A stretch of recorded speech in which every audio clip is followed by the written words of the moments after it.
Final farewell for Comrade Blessed Geza.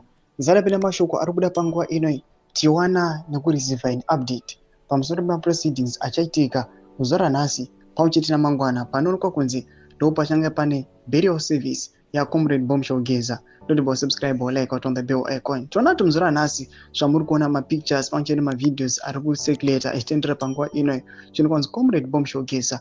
Aiwa, muzuva ranhasi his body ava yaareva at Nyaradzo funeral parlor panguva ino kuchionekwa kunzi vanhu vanouya vachinouya chiita a memorial service, friends, family, hama neshamwari vanga vachida kuuya kuzomuona. Taona kuti aiwa vanhu panguva ino vari kufara vachichema gamba ravo.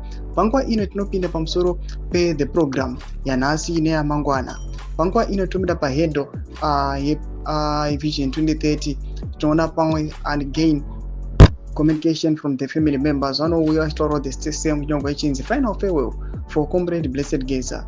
Here is the funeral program for today and tomorrow. Sunday 15 February 2026, 8 a.m. departure from Greendale, 9 a.m. arrival at Nyaradzo funeral parlor, Herbert Chitepo Avenue. 9:30 chapel service. 10:30 departure for Sanyati. 4 p.m. expected arrival at Chenjiri Farm 6 Sanyati. Evening all night vigil. Monday 16 February 2026, morning burial service at Chenjiri Farm. May his soul rest in eternal peace. Ndo ina update ilipo muri Zimbabwe pamusoro pekulewa down kuchaitiwa Comrade Bombshell Geza. Tumamirwa zvakaita muzora nhasi pakatika any update munoona tadzoka zvakare kwamuri. Ina comment section menu dzafunguro enyu. So subscribe or like, check on the bell icon.